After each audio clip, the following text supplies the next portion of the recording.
यो what's good guys, कैसे हो आप लोग। रात हुई है और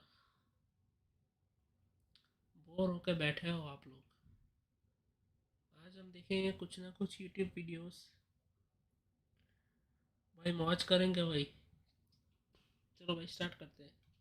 भाई क्या कर रहा है आईसो स्पीड, इसको देखते हैं पहले। The guy who gave you permission. It was the mayor, chat. ये क्या चल रहा है? ये पैनामा गया है घूमने। All right, it's kind of like a stalemate. Like It's rain. Panama गया ये घूमने और What you guys say? 2-3 more minutes, and I mean, there's too many like details they're still trying to work out, but like. भाई कुछ और देखते हैं भाई।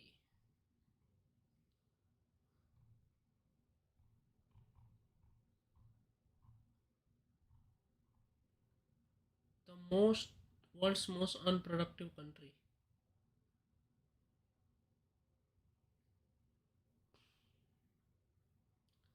Besides India's tallest base dump. भाई क्या है ये? देखते हैं भाई।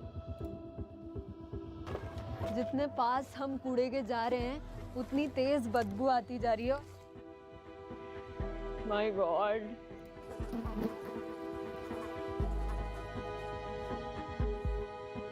यहाँ कम से कम लाखों लोग रह रहा है।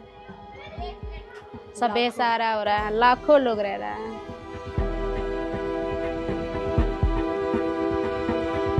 ये जो टॉयलेट है ये 20-20 दिनों तक साफ नहीं होती।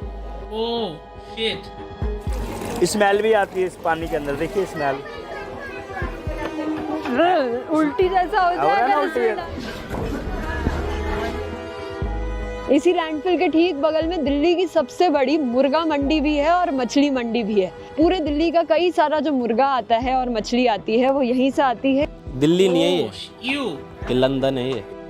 तो लंदन में ऐसे होता है। ये क्या चल रहा है? मुर्गा मंडी। जो मेरे पीछे पहाड़ है इसके कई नाम हैं। ये इंडिया का टॉलेस्ट डंपिंग ग्राउंड है, दिल्ली का ओल्डेस्ट, दिल्ली का बिगेस्ट डंपिंग ग्राउंड है। कुतुब मीनार जितनी इसकी हाइट है ऑलमोस्ट, और ये लेंथ में इतना बड़ा है कि एक क्रिकेट स्टेडियम के 2 गुना साइज का है। इसको क्लियर करने का प्लान था दिसंबर 2024 तक। आज दिसंबर 2024 है और मैं यहाँ पर हूँ और ये खाली होता हुआ तो नहीं दिख रहा है।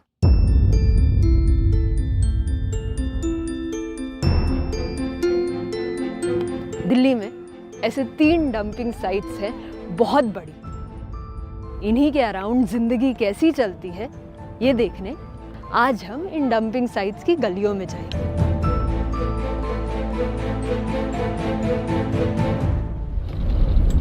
अभी हम लोग हैं कुछ 6 मिनट दूर फ्रॉम द डंपिंग साइट। मेरे को डर लग रहा है कि वहाँ पे शूटिंग करने देंगे या नहीं। कल जब हमारी टीम गई थी तो उनके साथ कुछ बहुत ही वियर्ड सा हुआ। 6 लोग पॉलिटिशियंस थे या फिर कौन थे, they came to them and then said कि ये क्यों कर रहे हो, यहाँ से निकलो। यहाँ पे एकदम मतलब रुके भी नहीं, ऐसे थे pushed the camera person away. मेरे को बस ये डर है कि अगर हमारे टीममेट को कोई कुछ ना कर दे तो बस सेफली अच्छे से हो जाए। ये देखते भाई तुम लोग कचरा देखो, ये सिर्फ भाई कितना कचरा है दिल्ली में। और वहाँ से चिकन मंडी चिकन आता है भाई। तुम लोग जो चिकन खाते हो, भुना हुआ चिकन मोमोज, यहाँ से सभी निकलता है भाई। क्या चल रहा है ये दिल्ली में? दिल्ली में कुछ अलग ही सीन चल रहा है भाई। हर रोज एक लैंडफिल में 600 ऐसे बड़े बड़े एमसीडी के कचड़े वाले बड़े बड़े ट्रक्स हर रोज खाली होते हैं, पूरे भरे हुए। इतनी तेज बास आ रही है क्योंकि पूरी गोबर यहीं पे पड़ी हुई है। ओह गॉड। भाई पानी इतना येलो क्यों है? उल्टी जैसा हो रहा है ना, उल्टी जैसा। आप तो सूंघ रहे हो ना, हम तो इसको नहा रहे हैं, मुंह में भी जा रहा है। बताइए कितनी गंदगी है। खत्ते का जो ऑयल होता है ना, जैसे वो है, ये केमिकल है, एक केमिकल ही है जी। हर घर में यही पानी है जो आ रहा है। इसी पानी से इंसान को नहाना है, इसी पानी से कपड़े धोने हैं और बर्तन धोने हैं, और फिर उन्हीं बर्तनों में खाना खाना है और उन्हीं कपड़ों को पहनना है। मैम जो कपड़े का कलर है ना, जो 100% होता है कपड़े का कलर, वो 50% हो जाता है। उसको 2 महीने बाद वो रिटायर है, वो कपड़ा रिटायर का मतलब वो वेस्ट। तो अगर इसी से इंसान नहा भी रहा है तो मैम इंसान जब भी तो बीमार पड़ रहा है, खांसी जुकाम बुखार।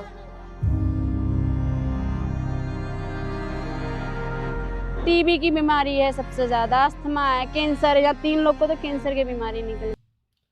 भाई टीबी एक्सटिंक्ट नहीं हो गई थी? टीबी की बीमारी आज भी है इंडिया में?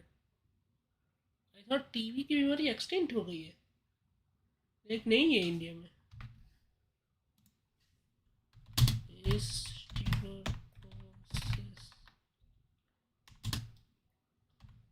Still present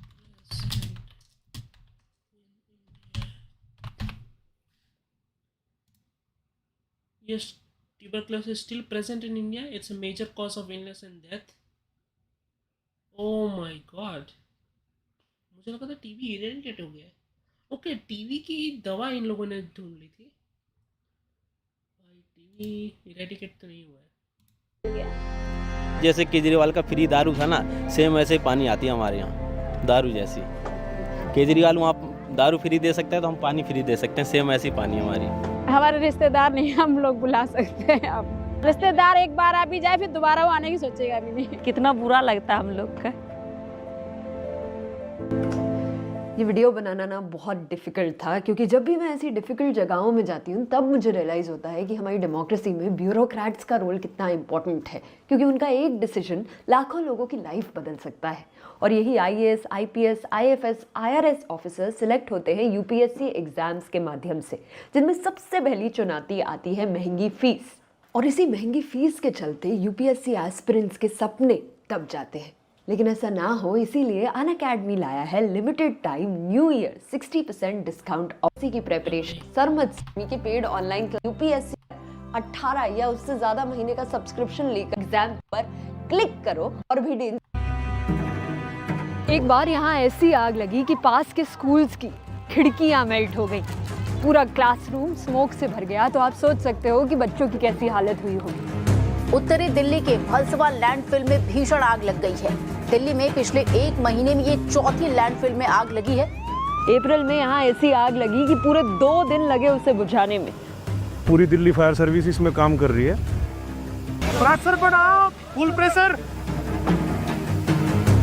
भाई क्या चल रहा है ये?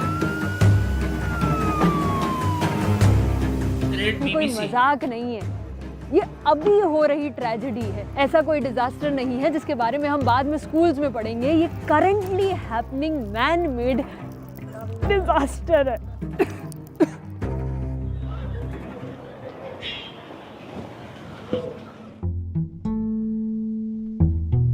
यहाँ पर प्रॉपर ड्रेनेज ही नहीं है, तो ऐसे नाली से कचरा बाहर तो निकाल देते हैं, पर ये अब 4 से 5 दिनों तक यहीं पर पड़ा रहता है। मेरी मम्मी की जब तबीयत खराब थी, बताओ मेरा घर वहाँ पे जहाँ कबाड़े के छोटा है वो मेरा घर है। मैं यहाँ से वहाँ तक मम्मी को लाद के लेके गई थी वहाँ तक, और वहाँ पे भी रात को रिक्शे नहीं मिल रहे थे।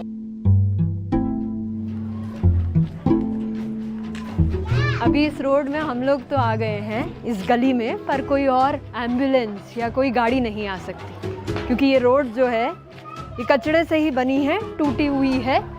20 साल हो गए हैं, इसको सही से ठीक नहीं किया गया है।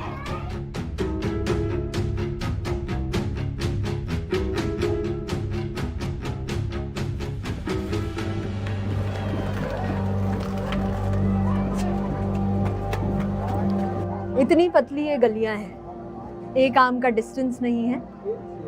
2 नेबर्स जो होंगे वो बस अपना हाथ बाहर निकाल के एक दूसरे को हेलो बोल सकते हैं।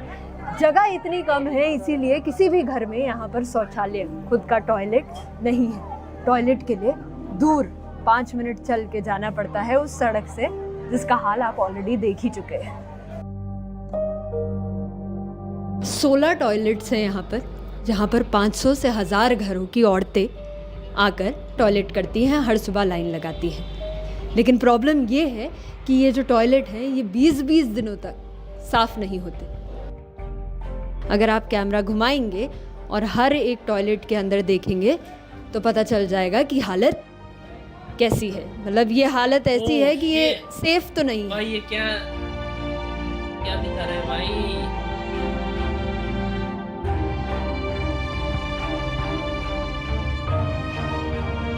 भाई गंदगी तो पूरी है भाई। तो एक सरकार की गलती। भाई शुक्र मनाओ भाई गाइस, हम लोग को इतनी अच्छी लाइफ मिली है। मतलब तुम मुझे यहाँ पे बैठ के देख सकते हो, मैं यहाँ से स्ट्रीम कर रहा हूँ। लोगों की हालत बहुत ख़राब है। तुम बहुत प्रिविलेज्ड हो कि तुम मुझे बैठ के देख रहे हो, मैं स्ट्रीम कर रहा हूँ। तुम यार मैं हम सब बहुत प्रिविलेज है। ऐसी ज़िंदगी किसी को ना मिले भाई। टॉयलेट और ये सब तो एक बेसिक नेसेसिटी होती है जो हर आदमी को के पास होनी ही चाहिए। इन लोगों के पास वो भी नहीं है। ये या सबकी गलती है? एक सरकार के केजरीवाल की गलती है। मैं कैमरे के आगे कहना चाहता हूँ दोनों सरकार की गलती है। कोई भी नेता आएगा, कोई नहीं देखने आता यहाँ पे हम खा रहे हैं कि नहीं खा रहे, मर रहे या जी रहे, कोई भी नेता हो, सब जीत के सब चला जाता है। क्यों कांग्रेस भी आया वही हाल है, बीजेपी आएगा वही हाल है, और केजरीवाल आएगा वही हाल है।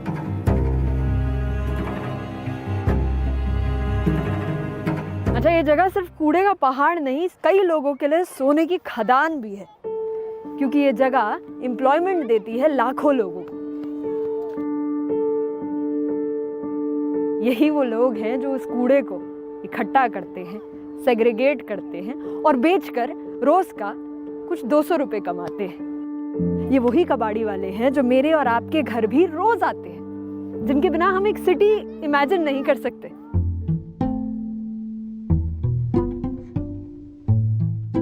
एक लड़का के वो गाड़ी चढ़ा दिया, मलबा के जो गाड़ी होता है वो चढ़ा दिया, पूरा पैर टूट गया है, पूरा टूट के छितरा गया था। कितने साल के थे? 12 साल के थे। 12 साल का सुशील रोज की तरह जब कचरा बिन रहा था तो एक ट्रक, मलबे का ट्रक, उसके पैर पर ऐसा लगा कि पूरी जगह सिर्फ खून ही खून हो गया और सुशील को ना होश रहा।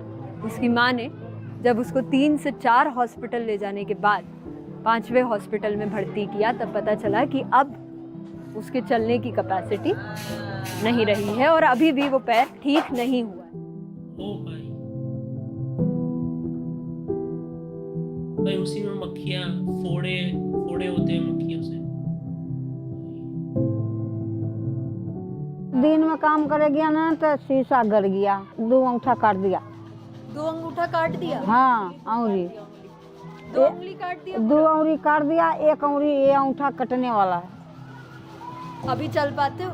हाँ, थोड़े बहुत चल पाते, लाठी से।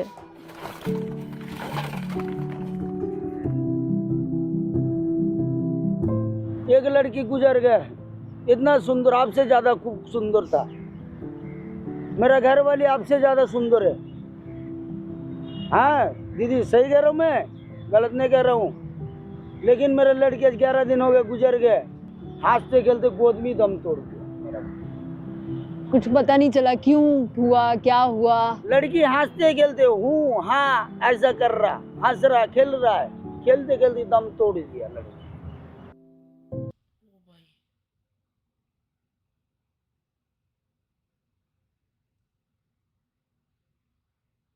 भाई तुम लोग स्ट्रगल देख रहे हो भाई इन लोगों की। वो लड़की को क्या हुआ होगा, उतनी छोटी बच्ची जिसने खेलते खेलते दम तोड़ दिया। सोचो तुम्हारे घर में कोई छोटी बच्ची हो, ऐसा हो तो।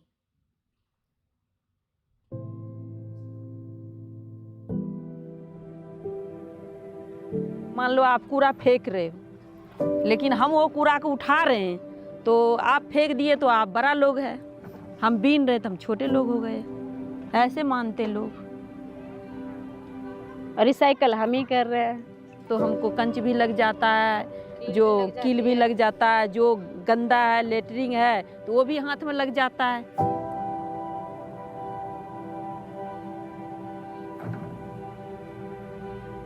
हमारा देखिए कितना छोटा सा घर है, ये देखिए, हम इतने ही घर में रहते हैं, इसी में हमारा हर चीज़ है, नहाना भी है, धोना भी है, सोना भी है, खाना भी बनाना है। कितने लोग रहते हैं इसमें?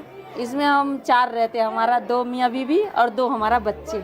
4 लोग रहते हैं जी।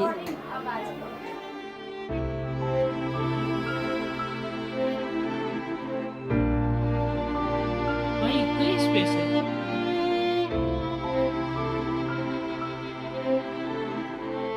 तो एक बात बताओ, जैसे ये लोग कहते हैं कि कूड़े का वो पहाड़ हटा दो, पर उससे तो आप लोगों का नुकसान है ना। नुकसान है। कमाई का एक ही जरिया है। मैडम खत्ता हट गया तो हम लोग को भी हटा दिया जाएगा यहाँ से, हम लोग को भी तोड़ दिया जाएगा यहाँ से। अब ये भरोसा नहीं है कि हमको जगह देंगे या नहीं देंगे, कोई भरोसा नहीं है। यहाँ कम से कम लाखों लोग रह रहा है, सब बेसहारा हो रहा है, लाखों लोग रह रहा है। लाखों लोग वो कम से कम यहाँ पे घर ही घर कम से कम 6000 घर है। 6000 घर हैं इन 2-3 गलियों में। हाँ, यहाँ से वहाँ तक।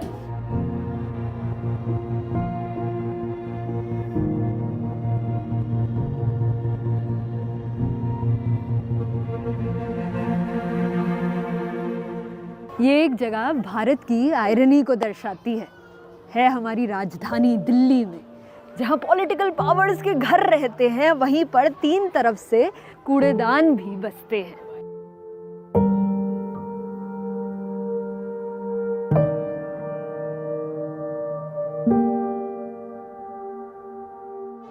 इन्हीं गलियों में आपको दिल्ली का सबसे बड़ा चिकन मार्केट, फिश मार्केट, सब्जी मंडी, फ्लावर मार्केट मिलेगा। ये दिख सकता है कि यहाँ पे इस ज़मीन है और यहाँ पे चिकन अलग अलग भाव का मिल रहा है, अलग अलग पीसेस मिल रहे हैं।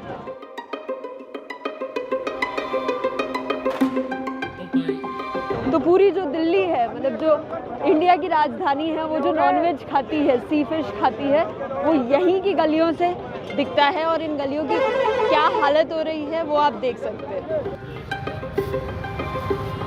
ये सब जाता है होटलों में, बस रेस्टोरेंट्स 30 में, मिनट में हमने ऐसे गाड़ियों 100 पे। ट्रक्स देख लिए, तो आप सोच सकते हो कि रोज यहाँ कितने मुर्गे कटते होंगे। 6-7 लाख मुर्गा आता डेली और वो सब बिक जाता। 6-7 लाख मुर्गा आता है और सब बिक जाता है। पूरी दिल्ली में जो मुर्गा जा रहा है वो यहीं से जाता।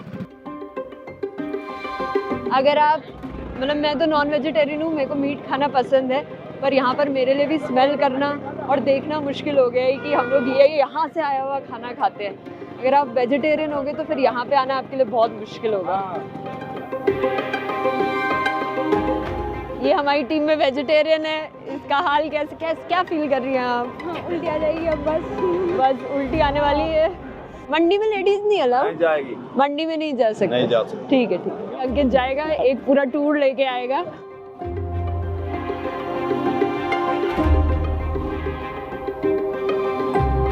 भाई पूरा का ढेर लगा है भाई।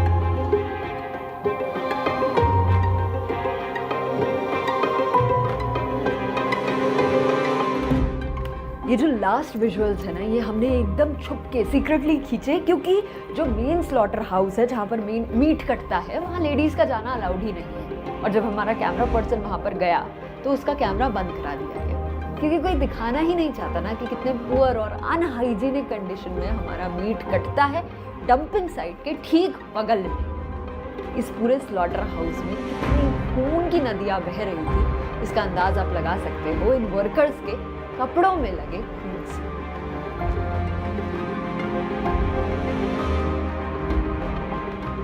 हम ऐसा सोचते हैं कि ये जो मंडियां हैं, ये जो लैंडफिल्स हैं, डंपस्टर्स हैं, ये हमारी रियलिटी से बहुत दूर हैं। पर यहीं का जो सामान है, अगर वो हमारे हर खाने में, हमारे हर बर्गर में, हर पिज्ज़ा में अगर यही सामान है, तो ये हमसे बहुत ज़्यादा दूर तो नहीं है। इस जगह जाने से पहले मेरे को पता था कि ये दिल्ली की सबसे बड़ी चिकन, फिश, शीप, फ्लावर, सब्जी मंडी है। बट ये नहीं पता था कि ये दिल्ली की सबसे बड़ी डेयरी मंडी भी है, जहां लाखों काउस से रोज दूध निकाला जाता है, जिसकी सच्चाई हमने रिकॉर्ड करने की कोशिश तो की। ये यहाँ पे फार्मिंग का काम बहुत हाँ जी, होता है। फार्म का दूध का काम ज्यादा मैम। कितने लोग होंगे जो फार्मिंग का काम कर रहे मैम होंगे? यहाँ 999 डेयरी है मैम। 989 डेयरी। 989 डेयरी है। 10,000 लेबर भी होंगी। अच्छा, 10,000 लोग डेयरी का काम कर रहे हैं। तो यहाँ से दूध कहाँ कहाँ जाता मैम है? सब जगह जाता है दूध आपका, पूरी दिल्ली जाता है, जगह दूध पूरी दिल्ली जाता है मैम। अच्छा, बट मेरे को कोई आइडिया नहीं था कि इन मिल्क डेयरीज के अगेंस्ट केस चल रहा है कोर्ट में। एक एनजीओ ने पिटीशन की है कि यहाँ पर काउस को गोबर से भरे नालों में ही डाल दिया जाता है, काउस को गंदा कचरा ही खिलाया जाता है और एनिमल्स की डेड बॉडीज को सही से डिस्पोज नहीं किया जाता। इस केस का मेरे को कोई आइडिया नहीं था। मैं बस वहां पर 2-3 लोगों से बात करने गई थी और बस 5 मिनट ही थी जब अ ग्रुप ऑफ 6-7 मेन केम। मेरा हाथ पकड़ा उन्होंने, फोन छीना और सारी वीडियोस डिलीट करने लगे। सर आप मेरा फोन नहीं ले सकते, आप मेरा फोन दीजिए, आप मेरा फोन दीजिए, आप मेरे से बात कीजिए। बात कर रहे हैं 2 मिनट डिलीट करने के लिए, ऐसे नहीं जानेंगे, नहीं ऐसे नहीं जानेंगे आप, ऐसे सर नहीं आप जाएंगे, मेरे को छू नहीं सकते, आप नहीं छू, ऐसे नहीं मेरे को जाओगे, छू नहीं सकते, आप मेरी चीज नहीं छू सकते। और इसके बाद हम लोग वहां से निकल रहे थे चुपचाप, पर फिर से 4-5 लोग आए, बिना हमारी कुछ सुने मेरे कैमरा पर्सन को 5-6 थप्पड़ मारे बार बार। उसी ने बनाई है, उसी ने बनाई है। नहीं इसने बनाई है यार, आप छू नहीं सकते सर, फिर से बात कीजिए, आप छू नहीं सकते, आप छू नहीं सकते सर, आप बात कीजिए ना। मेरे कैमरा पर्सन का फोन चोरी किया, पैसे चोरी किए और किसी तरह उनके पैर पड़ के हम लोग वहां से जब निकले बच बचा के घर पहुंचे और आज ये इम्पोर्टेंट वीडियो आपके लिए बना रहे हैं।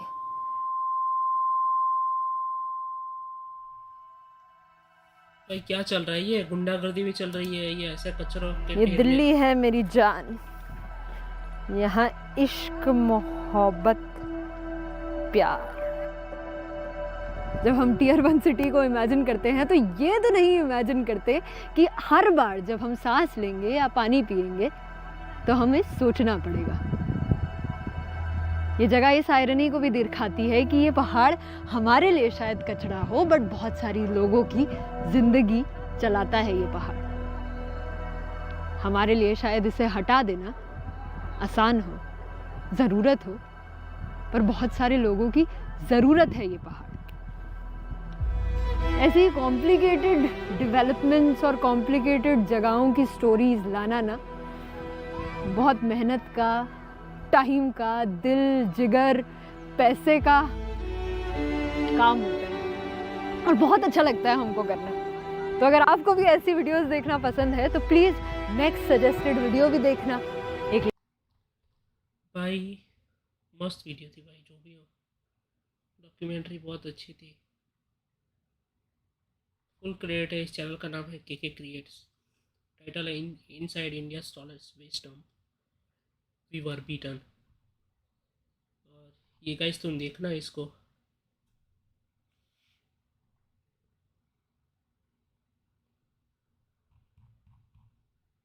रुक जाओ मैं 2 मिनट अपनी स्ट्रीम चेक कर लूँ गाइस।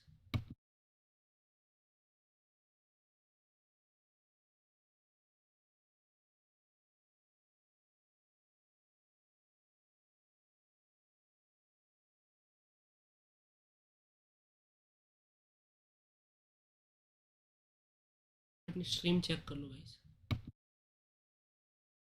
ऐसी कॉम्प्लिकेटेड डेवलपमेंट, इसका हाल कैसे क्या फील कर रही हैं आप? उल्टी आ जाए।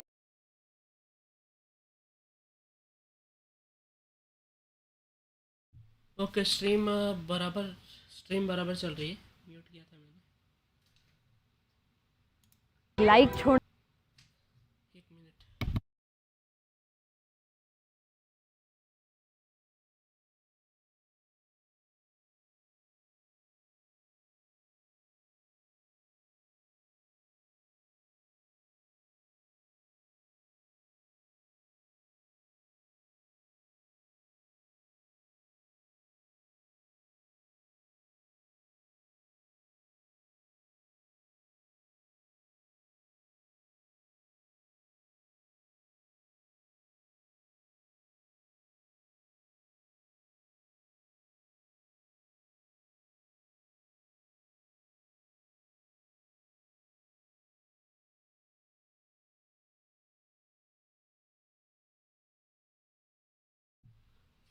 गाइस मैंने ककड़ी खा ली थी आज, तो मेरा नाक ब्लॉक हो गया है, स्टफ्ड हो गया है।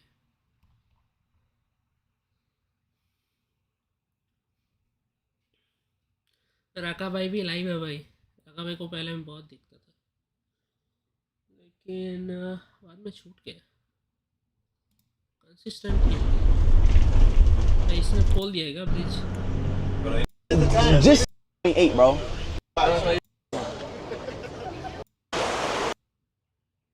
Said his team is going to come play here against the national.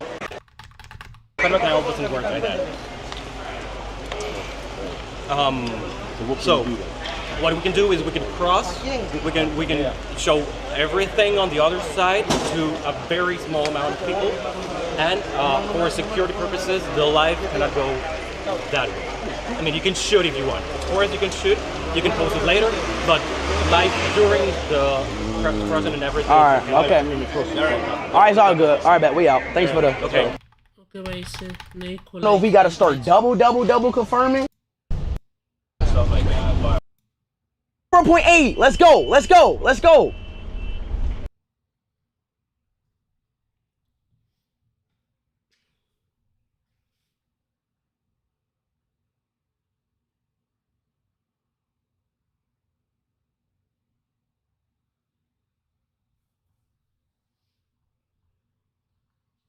Nintendo Switch 2 आ गया है गाइस, देखा है तुमने? Slumdog millionaire West Bengal. ओ भाई, हिल क्लाइंब रेसिंग भी आ गया है इसमें। खेले क्या थोड़ा गाइस, लेट्स सी।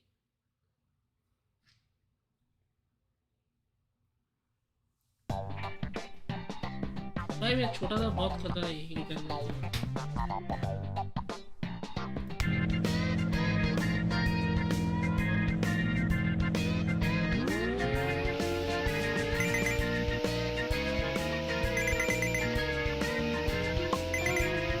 गैस ले लिया हमने भाई, पेट्रोल ले लिया है।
भाई ये उल्टा क्यों हो जाता है? वीडियो देखते हैं एक आध और।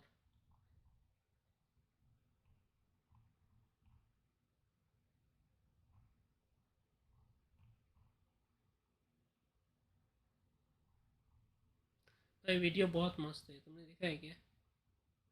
How India is failing its educated youth. नहीं देखना भाई मुझे।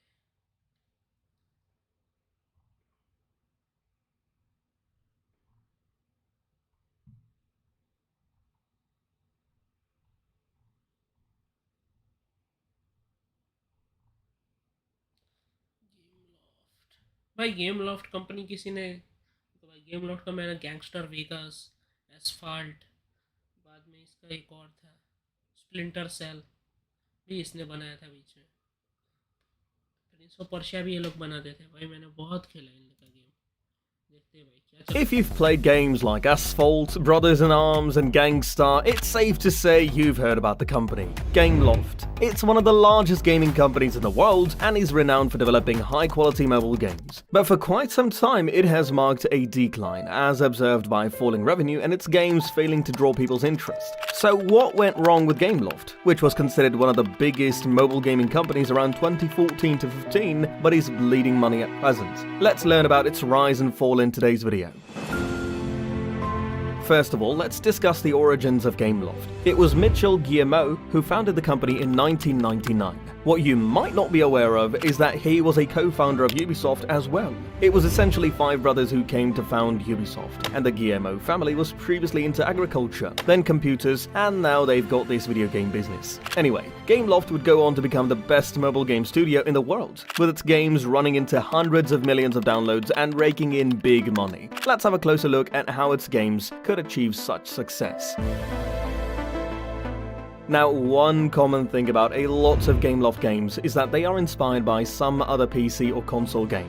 For instance, the Gangstar series draws heavily from GTA, and we get to see similar 3D open-world crime gameplay. Zombie Infection shares a likeness with Resident Evil 5, and the Nova series is inspired by Halo, and Shadow Guardian from Uncharted. The list is fairly long. Although they were dubbed as clones of popular games, they suffered little competition since no developer made such fine games for the mobile platform, and this became their USP, where they brought out games resembling popular titles that people on their mobile phones could enjoy. Naturally, this drew some backlash, like in November 2011, when Mitchell was asked to comment on their games being called out as clones. He answered that the video game industry rarely witnesses new concepts, and that in a year, only 1 or 2 fresh ideas surface, around which games are built. Whether you agree with this reasoning or not, it is a fact that Gameloft titles, despite being clones, are top-notch. They have well-polished gameplay and offers a decent experience, sometimes even better than the original title.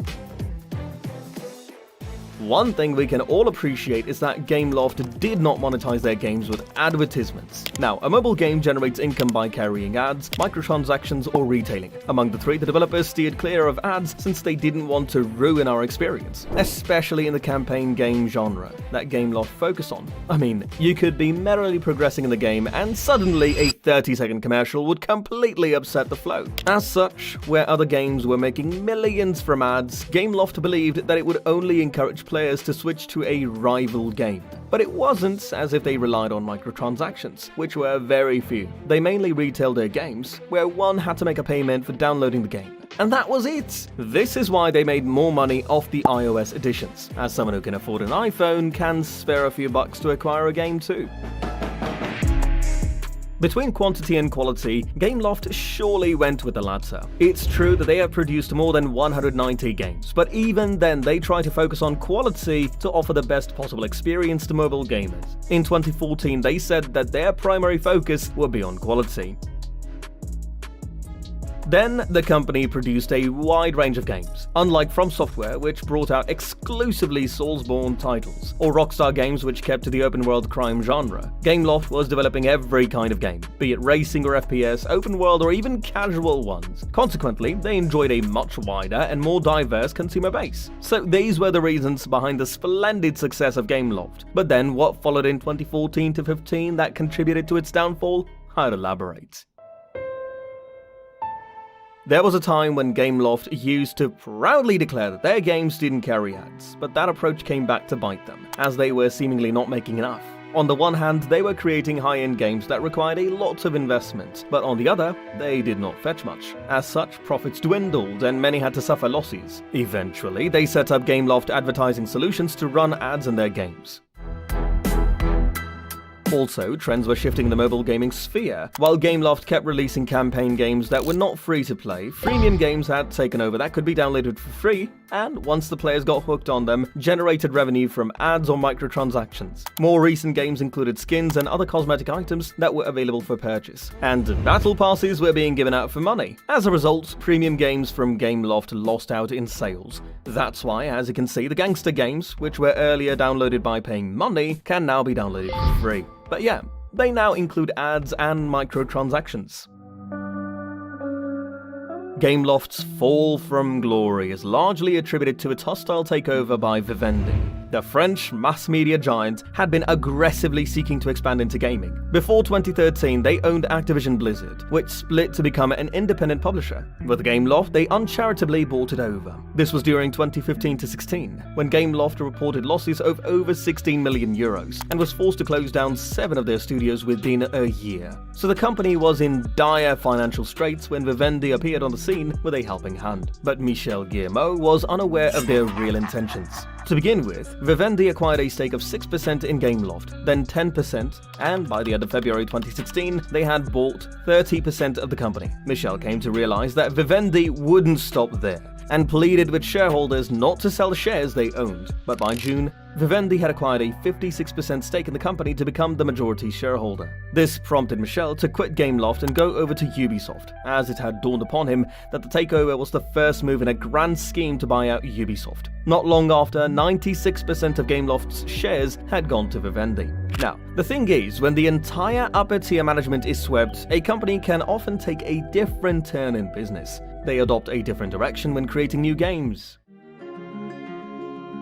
Gameloft 2 witnessed a change of course. It began to pursue modern trends. For instance, taking forward the Nova series, which had been immensely popular, fans were widely anticipating the release of Nova Legacy. It came out, but not quite to their liking. It had few campaign missions, and the entire push was toward microtransactions, as is vogue these days. Thus, the game did not appeal to true fans of the series. Alongside this, they halted updates on formerly released games. Now, mobile games require regular updates to render them compatible with newer handsets and to keep players interested. But faced with losses, they decided to pull the plug on certain games, like Nova 3, which is no longer available on mobile phones. Likewise, many fan favorites were retired. Apart from this, the competition in the market has also increased a lot. Previously, only a handful of mobile gaming studios existed, such as Rovio, Zynga, and King. But, presently, a good many have come up. So, many mobile games are being developed in China, mostly by Tencent and NetEase. Even giant publishers have directed attention to the mobile gaming platform, like Activision bringing out COD Mobile, and Ubisoft porting its games to handheld devices. Similarly, many big PC and console games are being released for mobile. As such, the initial strategy that worked for Gameloft, bringing out clones of popular games, might not work as well today. But it's not all downhill for Gameloft. Although their revenue has shrunk, their games continue to receive 1.5 million downloads every day and each month. More than 70 million people play them. The acquisition by Vivendi did land them in difficulties, with games going down in quality and the company not faring well. But things are much better now. In other news, the company is branching out to the PC platform. Disney Dreamlight Valley was their first PC game that saw fair success. And whereas other mobile gaming companies were losing revenue, Gameloft actually saw growth. Another thing that it had going for them was that since they brought out high-quality games, players on PC and consoles thought to try their debut game, expecting the same level of brilliance. In spite of their decline on the mobile platform, they're geared to expand into gaming across PC and console. Gangstar New York is a testimony to that. So, that was the story of Gameloft. To learn of such a story about Hill Climb Racing 3... gangster New York भाई, ये कब आया गेमलॉफ्ट का game? भाई मैंने तो Prince of Persia खेली है गेमलॉफ्ट की, नोवा भी खेली है, मॉर्टल कॉम्बैट खेला है, एस्फाल्ट खेला है। Gangster New York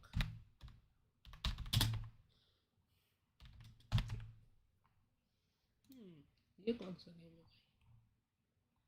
new alpha is here, gangster New York. ओ भाई,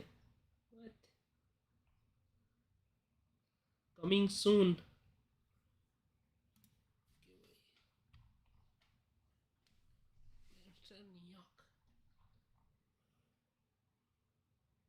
गैंगस्टर न्यूयॉर्क एंड्रॉइड में है, लेकिन ओके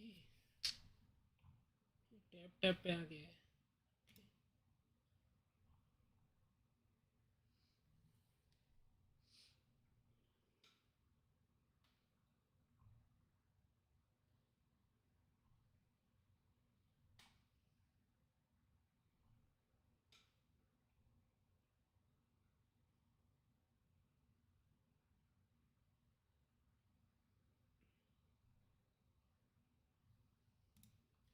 भाई लेमिनो का कोई वीडियो देखते हैं। लेमिनो का भाई वीडियोस बहुत मस्त है भाई, इसके वीडियोस भाई, ये चैनल देखा करो तुम लोग, लेमिनो भाई, मज़े आ जाएंगे।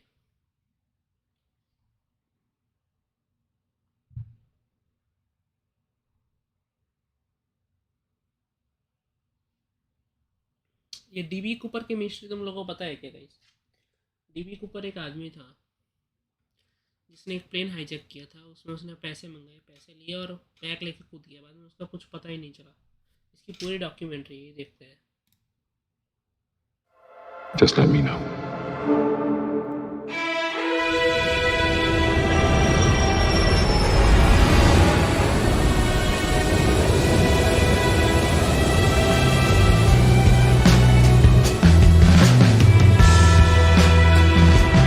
daring parachute escape from a flying 727 somewhere between wings. A search was made of the plane immediately. We don't know who he was, where he came from, or where he went. I expect that we'll keep looking until we find him or find out what happened.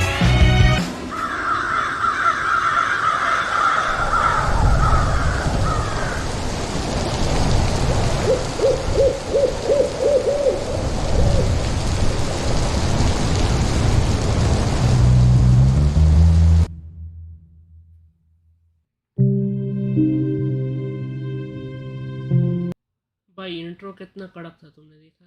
इस channel की production quality देखो तुम लोग। In the afternoon of November the 24th, 1971, a middle-aged man carrying a briefcase walked into Portland International Airport and purchased a one-way ticket to Seattle, Washington. The man identified himself as Dan Cooper, and along with 36 other passengers and a crew of 6, he soon boarded Northwest Airlines Flight 305. Once aboard, Cooper made himself comfortable in the middle of the last row of seats on the right side of the cabin. He ordered a drink and had a smoke, because this was the 70s. Once the flight was cleared for departure, Cooper turned around and handed an envelope to flight attendant Florence Schaffner. Inside the envelope was a note featuring a handwritten message stating he had a bomb. Schaffner reluctantly sat down beside him and glimpsed what appeared to be 8 sticks of dynamite inside his briefcase. Cooper's demands were quite simple. He wanted $200,000 in cash and 4 parachutes. He also demanded a fuel truck to stand ready to refuel the aircraft once they landed in Seattle. $2,000, 2 backpack parachute and 2 front parachute. भाई 4 parachute क्यों चाहिए इसको? Fuel टक भी ready. Should they fail to comply with his demands, he threatened to, quote, do the job. Once the flight was airborne, Schaffner went to inform the cockpit crew, while another flight attendant by the name of Tina Mucklow remained by Cooper's side. By using a telephone in the rear of the cabin, Mucklow acted as an intermediary between Cooper and the rest of the flight crew for the remainder of the hijacking. For the next hour and a half, Flight 305 maintained a holding pattern near Seattle, while local and federal authorities scrambled to procure the ransom as well as the 4 parachutes. 10,000 $20 bills were collected from a local bank, while the owner of a nearby skydiving school supplied the chutes. At 5:45 p.m., more than 2 hours past its scheduled arrival, Flight 305 finally touched down in Seattle. By this point, it was well after sunset, and the aircraft was brought to a remote section of the tarmac. Once the flight came to a stop, both the ransom and the parachutes were handed over to Mucklow, who then brought them back aboard. In exchange, Cooper permitted 2 of the flight attendants as well as all the passengers to disembark, many of whom had not yet realized the flight had been hijacked. With the ransom paid and only 4 crew members remaining on board, Cooper told Mucklow to inform the captain that he wanted to fly to Mexico City. They were to fly with the landing gear down, the flaps at 15 degrees and below 10,000 feet. The lights in the cabin were to be switched off, and the aft stairway, which opens from the underbelly of the fuselage, was to remain extended. 2 of Cooper's demands could not be satisfied. First of all, the flight configuration he'd requested would not allow for a non-stop flight to Mexico City. As such, Cooper proposed a refueling stop in Phoenix, Yuma, or Sacramento before they all agreed on Reno, Nevada. Second of all, it was not possible to depart with the ventral staircase extended. Cooper agreed to retract the stairs on the condition that Mucklow remained by his side and taught him how to extend them once the plane was airborne. Parked for nearly 2 hours due to complications with refueling, Flight 305 was back in the air by 7:36 p.m. Less than 5 minutes after takeoff, Cooper told Mucklow to head for the cockpit and that from this point onwards, he was not to be disturbed. The last time she saw Cooper, he was standing in the middle of the aisle as if though he was preparing to jump. Mucklow joined the rest of the crew, locked the cockpit door behind her, and some 3 hours later, Flight 305 safely landed in Reno. Once the flight came to a stop, the crew carefully ventured into the rear of the cabin, but there was no sign of Cooper nor the bomb. The aft stairway had been extended mid-flight and was slightly damaged upon landing. It seemed there was only one explanation for the hijacker's absence. At some point between Seattle and Reno, Cooper had strapped on a parachute, walked down the stairs, and leaped into the dark of night.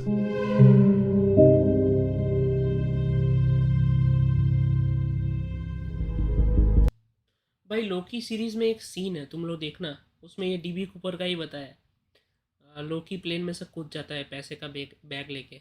Multiverse में ऐसा बताया कि लोकी ही dB Cooper था। मस्त scene है। और इसने अभी तक बोला कि फ्लैप 15 डिग्री, टायर्स नीचे रख के, या फिर वो पीछे का सीढ़ी खोल के तुम लोग प्लेन उड़ाओ। इससे मुझे लग रहा है इसको प्लेन की बहुत नॉलेज होगी पहले से, और इसकी इतनी हिम्मत कि कूद भी गया। देखते हैं क्या होता है।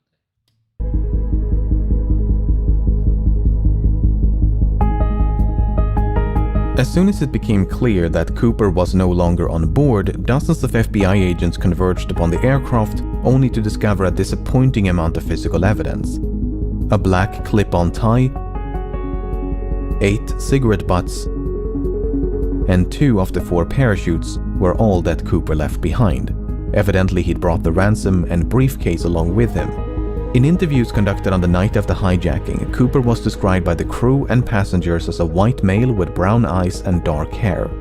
He appeared to be in his mid-40s and wore a dark trench coat, a dark suit, a white shirt, a black tie, and dark shoes. Soon after boarding, he'd also donned a pair of sunglasses. Based on this description, the FBI produced the first of several composite sketches. Before they could mount a search, however, the FBI had to figure out when Cooper abandoned ship. But that was easier said than done. None of the 4 crew members witnessed Cooper jumping from the plane, nor did the pilots of 2 fighter jets which escorted the flight between Seattle and Reno, which is not all too surprising given it was the middle of the night. Although the flight crew did report something odd, the last communication with the hijacker occurred at approximately 8:05 p.m. when the crew used the intercom to offer assistance, which Cooper declined. Within the next 10 minutes, the crew experienced what they described as an oscillation or vibration of the aircraft. At the time, the crew suspected it might have been produced by Cooper's jump, and a subsequent recreation of the hijacking supported that conclusion. Okay, so that took care of the when, but what about the where? While Cooper was very explicit about the flight's configuration and destination, he never specified any kind of route. In fact, Cooper grew so impatient with the slow refueling in Seattle that he dismissed the captain's request to file a flight plan and simply told him to, quote, get the show on the road. As such, the captain chose to fly along an airway known as Victor 23 without any input from Cooper. By using Victor 23 as a guide, authorities estimated the most probable location of the flight at the approximated time of the jump was about 40 kilometers north of Portland. And so, at the break of dawn, the FBI mounted an impressive search operation using helicopters, airplanes, and ground troops. The problem was, even if the estimated bailout point was accurate, Cooper's eventual landing or drop zone was far more difficult to pinpoint. The loosely defined search area covered a vast stretch of mountainous wilderness occluded by a dense forest, so it was truly like finding a needle in a haystack. Apart from the difficult terrain, the search was further complicated by low temperatures and inclement weather, which persisted for days. Despite their best efforts, authorities never managed to find a single trace of Cooper, nor the items he'd brought along with him.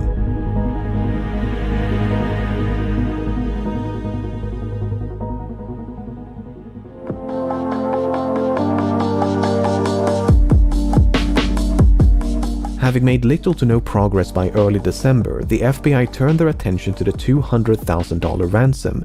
The money had been collected from the Seattle First National Bank, which maintained a ransom package of $250,000 just for such an occasion. Because of this, the serial numbers of the $10,020 banknotes given to Cooper had been documented in advance, a complete list of which were quickly made available to financial institutions, government agencies, and the general public. The intention was to make it as difficult as possible for Cooper to spend his money. Northwest Airlines and several newspapers even began to offer rewards to anyone who could find a note with a matching serial number. In spite of these efforts, no one ever did. That is until nearly a decade later. In early 1980, a young boy named Brian Ingram was building a campfire on a small beach in southern Washington. As he was digging into the sand, Ingram discovered 3 bundles of cash totaling $5,880. Having heard about the infamous skyjacking, Ingram's parents brought the severely degraded bundles to the FBI. The notes were promptly inspected, and sure enough, the serial numbers matched those of the ransom. Once the excitement subsided, however, the money managed to raise far more questions than it answered, the most significant of which was how? How did the money end up so far away from the drop zone? Looking at this map, it might be tempting to think that Cooper simply dropped some of the money which then fell into the Lewis River. The bundles could then have been carried further downstream by the Columbia River before finally being washed ashore at Tina Bar, which is the name of the beach. Tina Mucklow, Tina Bar. Coincidence? Yeah, coincidence. Anyway, the problem with this idea is that the Columbia River flows in the opposite direction. This has led some, including members of the FBI, to re-evaluate the initial drop zone assessment. For instance, if the drop zone was much further southeast, close to a river called the Washougal River, it is conceivable, albeit improbable, that the money floated all the way down to Tina Bar. Alternatively, the bundles may have simply landed on the beach if the flight path was further to the west. Even so, natural explanations struggle to explain how three independent, potentially free-falling and/or free-floating bundles of cash ended up at the exact same place on the same beach. To complicate matters, sediment from the riverbed was excavated and dumped onto Tina Bar as part of a dredging operation in 1974. And according to one analysis, the money was discovered above this layer of sediment. If true, that would mean the money came to rest at Tina Bar sometime after 1974. But a re-examination of that analysis found that what was believed to be a layer of deposited sediment might actually have been a perfectly natural layer of clay. Not only that, but the sediment was clearly dumped some distance away from where the money was discovered. Furthermore, when Ingram discovered the bundles, the rubber bands which held them together were still intact. This is significant because experiments conducted in 2009 revealed that this brand of rubber bands could not withstand exposure to open air or water for more than a year. So, unless the bundles were somehow protected from the elements, they must have become buried at Tina Bar within a year of the hijacking. The most probable explanation, therefore, seems to be that Cooper or someone else deliberately buried the money. Did Cooper survive and bury the money himself? Did someone else bury the money after stumbling upon Cooper's remains? If there is an explanation which does not require human intervention, it's managed to elude investigators for decades. Suffice it to say, this is a mystery within a mystery. Since Ingram's discovery in 1980, both Tina Bar and the grounds around the Washougal River have been subjected to numerous searches, but to date, there's been no sign of Cooper nor the rest of the money.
Able to steer his descent towards a specific landing spot, thus precluding any potential coordination with an accomplice stationed on the ground.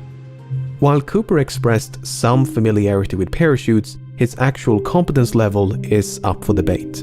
It's widely believed that Cooper demanded 2 pairs of parachutes, 2 primary and 2 reserve, to make the authorities believe that he intended to take a hostage. That is precisely what happened, as the FBI contemplated but eventually decided against sabotaging the chutes, as they did not want to risk the life of an innocent civilian. But in their haste to obtain them, they unintentionally provided Cooper with a non-functional dummy chute intended for training purposes.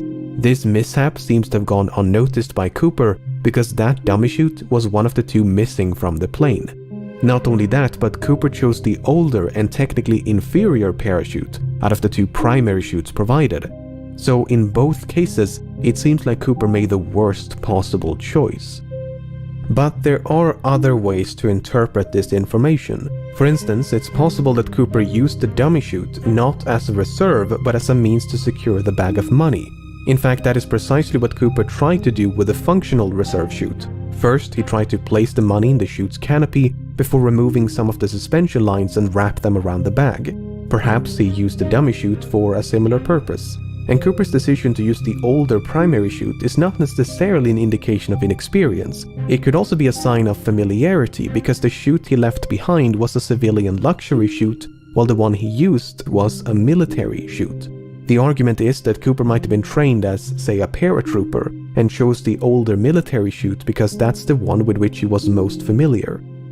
And there is at least one other reason to suspect that Cooper had a military background. While the flight was in a holding pattern near Seattle, Cooper mentioned that the McCord Air Force Base was only 20 minutes away from the Seattle-Tacoma airport. At the time, that was an accurate assessment and might suggest a military background. Apart from the potential military connections, Cooper may even have had links to the Central Intelligence Agency. You see, the type of aircraft which Cooper chose to hijack, a Boeing 727, was also used by the CIA to covertly drop agents and supplies during the Vietnam War. A task for which the Boeing 727 was uniquely qualified due to its distinctive aft stairway. So it's fairly safe to assume that Cooper chose to hijack a Boeing 727 specifically because it provided a relatively safe means of escape. Whether he learned of this from the CIA or came to that conclusion independently is another question. However, the fact that Cooper chose to hijack a flight operated by Northwest Airlines was apparently random chance. When Tina Mucklow asked Cooper about his motives, he responded, "It's not because I have a grudge towards your airline, it's just because I have a grudge." He further clarified that Flight 305 just happened to be in the right place at the right time.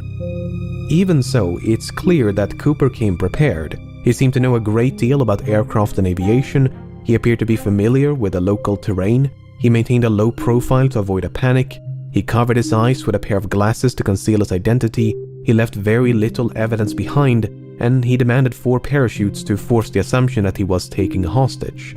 He was even cunning enough to reclaim the note which he'd initially given to Florence Schaffner.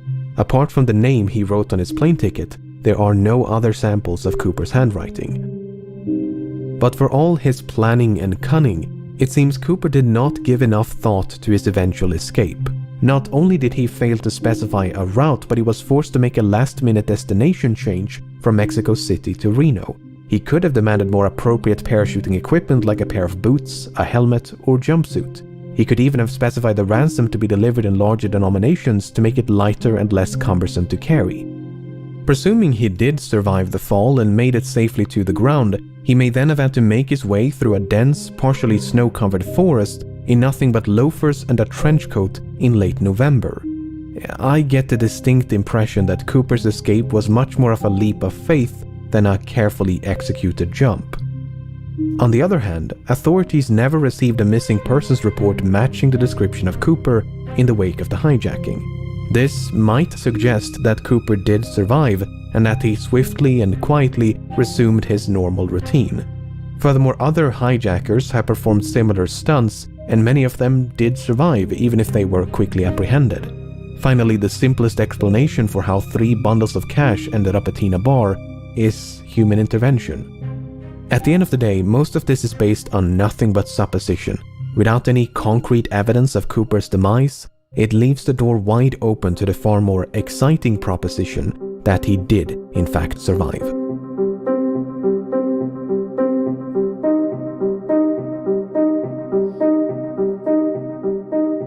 By the time the press got wind of the hijacking, the FBI had already begun to investigate a few potential suspects. Among them was a man in Portland with initials DB and surname Cooper. This Cooper was quickly eliminated as a suspect, but due to a mix-up by the press, the name Dan Cooper was confused for DB Cooper, and the rest is history. While Dan Cooper is most likely a pseudonym, there is a comic book series of the same name. The comic is written in French and centers around a Canadian pilot named Dan Cooper. While the comic was not translated into English nor sold in the United States before 1971, it was available in Canada, which has a large French-speaking population. Given that American and Canadian accents can be difficult to distinguish, it's possible that Cooper, who was described as having no discernible accent, was a bilingual Canadian. This might even be supported by something that Cooper might have said. You see, when the captain relayed Cooper's demands to air traffic control, he used the phrase negotiable American currency. It seems doubtful that an American citizen would specify American currency, so perhaps Cooper was not American. The problem is, we don't know if this is a direct quote from Cooper or paraphrasing by the captain. For instance, notes taken by the crew during the hijacking merely contain the phrase negotiable currency, while testimonies provided by the crew after the hijacking include phrases like $200,000 in cash and circulated US currency. So Cooper might have been Canadian, and he might have taken his name from the Dan Cooper comics, just as he might have been American and might have taken his name from something or someone else. Nearly half a century has gone by since the hijacking took place, and in that time thousands of suspects have been questioned and investigated. It would obviously be impossible to cover all of them here, but let's take a look at some of the people that at some point or another have been suspected of being D.B. Cooper.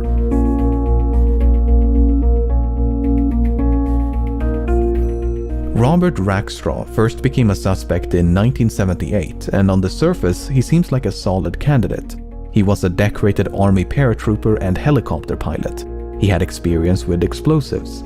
He had an extensive criminal record. He had an uncle named John Cooper who was an avid skydiver. He was expelled from the army only months before the hijacking, which might suggest a motive. After all, the hijacker did say he had a grudge. When confronted by journalists and private investigators, Rackstraw would neither confirm nor outright deny that he was D.B. Cooper. Instead, he'd say things like, "I could have been," or "I would not discount myself." On the other hand, Rackstraw had light-colored eyes, which Cooper did not. More significantly, Rackstraw was only 28 years of age at the time of the hijacking. This is well outside the range of ages reported by the crew and passengers, most of whom believed Cooper was in his mid-40s. Kenneth Christensen first became a suspect in 2003 when his brother noticed certain parallels between him and Cooper. Christensen had briefly served as a paratrooper in World War II, and since 1953 he'd worked for Northwest Airlines as both a mechanic and a flight attendant. He was 45 years old at the time of the hijacking. He was left-handed, which Cooper might have been. For instance, Cooper used his left hand to interact with his briefcase, and the clip-on tie he left on board was affixed with a tie clasp applied from the left. Shortly before he died in 1994, Christensen had supposedly told his brother, "There is something you should know, but I cannot tell you." After his passing, his family discovered over $200,000 in his bank accounts. To top it all off, Florence Schaffner stated that photographs of Christensen bore a strong resemblance to Cooper.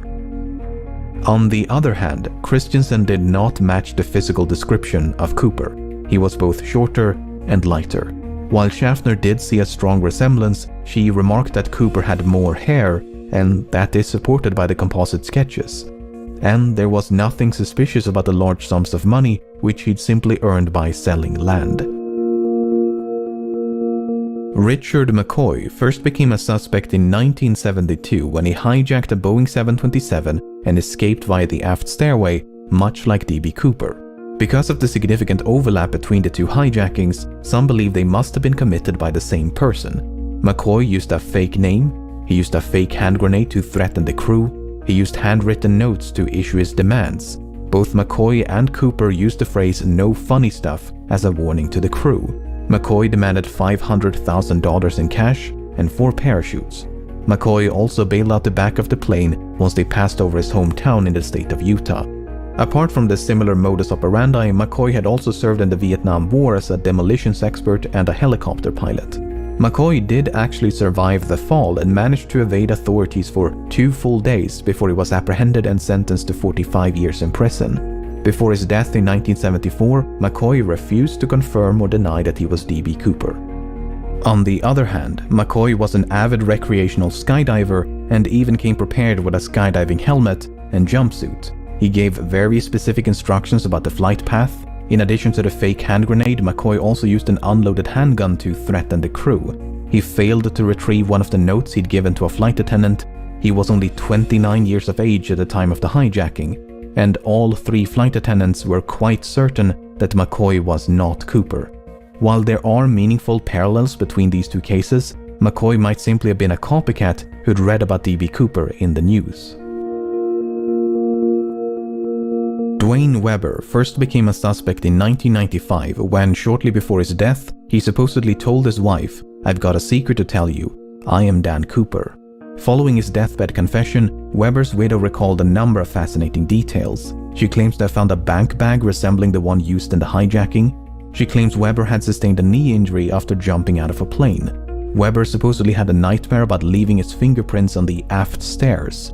And a year before the money was discovered at Tina Bar, Weber had allegedly paid a quick visit to the same location. In addition, Weber was a World War II veteran, he had an extensive criminal record, he'd matched the physical description, and he was 47 years old in 1971. On the other hand, Weber's fingerprints did not match any of the prints collected from Flight 305.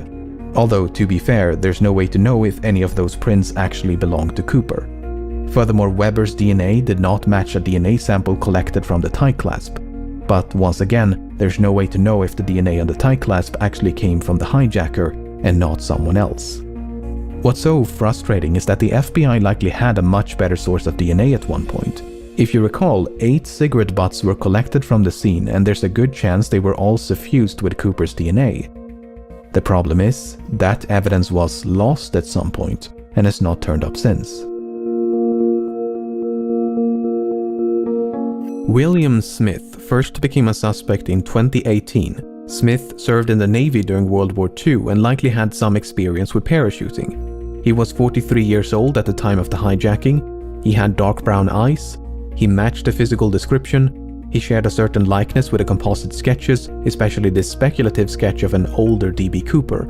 A student named Ira Daniel Cooper, who was killed in World War II, attended the same high school as Smith. Smith worked as a yardmaster for a railroad company for most of his life, but in 1970 the company filed for bankruptcy. As a consequence, Smith lost his pension, which might suggest a motive.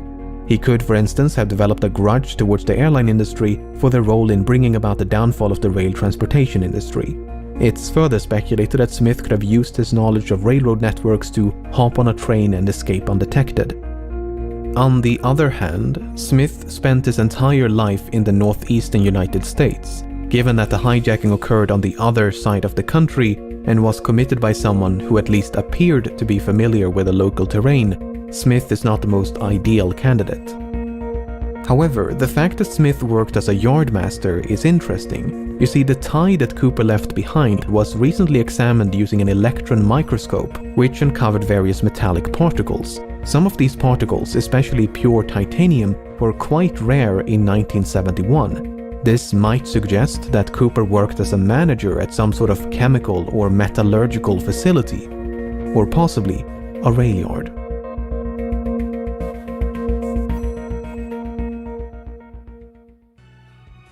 If nothing else, I hope this limited selection of suspects illustrates just how difficult it is to be certain when you have so little evidence to work with. These 5 individuals look nothing alike, yet any one of them could be D.B. Cooper. Was Cooper really in his mid-40s, or did he simply look old for his age? Did Cooper really serve in the military? Which one of these sketches most closely resemble Cooper? In 2016, the FBI had to admit defeat and officially close down the case. Unless someone stumbles upon Cooper's remains or manages to track down the rest of the money, it seems there is little hope of resolution. Did Cooper survive? I have no idea. But as long as that possibility cannot be dismissed, the legend of D.B. Cooper will no doubt persist.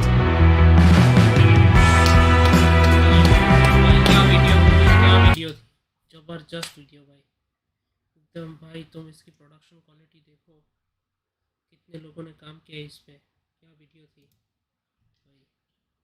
DB Cooper नहीं मिलेगा, मुझे नहीं लगता कभी मिलेगा। ये रहा channel guys, अगर तुमको देखना हो और यहाँ पे। Okay guys, that's it for the stream भाई। रात हो गई है, सो जाओ तुम लोग भी। मैं भी सोता हूँ। गुड नाइट सबको। आराम करो, चिल करो, सो जाओ आराम से।